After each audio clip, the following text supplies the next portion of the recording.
Hey all, it's Erin, the Two Martini Stitcher, and I have not recorded in a very, very long time. I just haven't been doing floss tubes since I did my whip parade at the end of the year, but I thought, it's May, it's time for mayhem, and I just couldn't let a mayhem go by without giving y'all daily updates. So we're back. We're back for another year of mayhem. It is May 2nd, and this is my first mayhem project for the month. If you've been with me for past years, you know that I do my mayhem projects on weekdays. So this year there are 22. Perfect. It worked out perfectly. There's 22 weekdays in May. So in the past, I've had 21 projects. So I'm going to do an extra new start this year. And my mayhem is going to be almost all whips because I've only finished one single project from last year's mayhem. So we're only going to have 2 new starts. It's going to be mostly whips, but I hope you hang with me. So my first one up for the very first day of mayhem is Tom's Foolery. I started this the first day of my mayhem last year in 2021, and I don't think I've touched it since. But look at these beautiful threads. I mean, oh, this is amazing. And I'm stitching it on a piece of 36 count Rocky Mountain. And I don't know who the dyer is on that. It might be XJU Designs. This clearly came from Kitten Stitcher.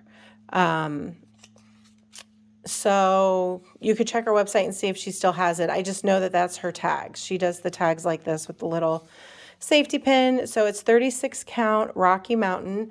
Not totally sure of the dyer. It might say on my whip spreadsheet, which I will link below. But this is a Hands Across the Sea. And I fell in love with it last year. I think it might have been new last year, but just look. One, it is so bright and fun, but like this guy in his stripy long johns, this kidney bean tree, it is just too much fun. So I started this last year. I don't think I've worked on it since I started it. So let's see where I'm starting this year. Ta-da! That's it. I have a little bit of border. So, yeah. So that's where I'm starting. It's going to get worked on today. And I will be back tomorrow to show you where I got on this and what tomorrow's project is.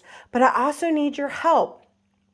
I have a new start coming later this week that I've already decided what it is and is kitting it up. And it's all kitted up, ready to go. But for my start at the end of the month for May 31st, I can't decide. I went through all my kitted up projects and I pulled the ones that screamed out to me and one that's not kitted and screamed out to me, and I need your help. So I'm going to show you those projects. I think I narrowed it down to 6. I'm going to show them to you, and then I'm going to need you to tell me in the comments which one you think I should do. Okay, so here's the pile. Oh, there's a couple over here too. We'll get to those. Okay, so this one is the one that is not kitted up, but literally leapt out of my pattern stash. And it's A Thankful Life Chair Arm Pin Keep by Heartstring Samplery. So this isn't kitted, but that's no problem. I have tons of stash threads. I think I'm just going to pull threads from stash. And I think I'm going to maybe change some of these colors into blue so it matches my couch really nicely.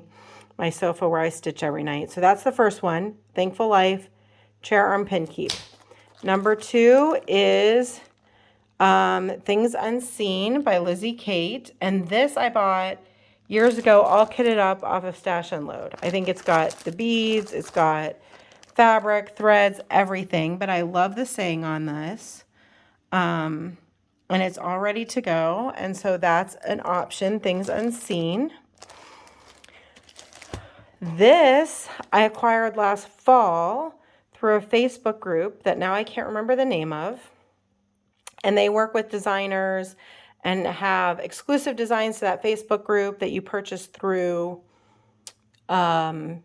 different local needlework shops. So this was done by Summer House Stitch Works, and was put together and shipped by Acorns and Threads, and I just loved it, so I bought it. Emily's Bliss. Every leaf speaks bliss to me. By Emily Bronte. And this is all ready to go. It even has all the finishing stuff. Gloriana threads. How beautiful is this going to be to stitch? So that's an option. This came in a box last year. It came in a box and with thread. So it doesn't have linen, but I have plenty of linen. I'll pick a nice neutral linen and use this beautiful River of Life thread from Forbidden Fiber, Modern Folk Embroidery. I think I'm going to leave off the letters and numbers and just square it up here. And so I'm going to do from here down. But, I mean, that's stunning. Stunning. Okay, and I do have a couple smaller things. 2 other smaller projects that these, you can tell by the tag, I kitted up for my very first MAYhem in 2020. And this is Redbird Sampler, but I still love them. I mean, they've stayed kitted up. I still really want to do these pieces. So I have Redbird Sampler by Heart and Hand with some natural linen, and I chose Licorice Red. So that's an option. And then the very last option is another one that was kitted up in 2020, Stitch Always by Bendy Stitchy. So the open slot I have is because I finished You're Okay, which was a Bendy Stitchy design. So it seemed only fitting that I pull a Bendy Stitchy that was already kitted to potentially take its place. So I have this 32 count Ariel and some, I don't know if these are called for DMCs or if I just pulled ones that are close. Probably just pulled ones that are close. So just some DMC, good old DMC, and a pretty blue linen. So those are the options. So tell me in your comments which you think should be my start at the end of the month. Redbird Sampler, Stitch Always, The River, Emily's Bliss, Things Unseen, or A Thankful Life Chair Arm Pinch Keep. Those are the choices. So vote below. I'm going to work on Tom's Foolery, and I'll be back tomorrow. Bye.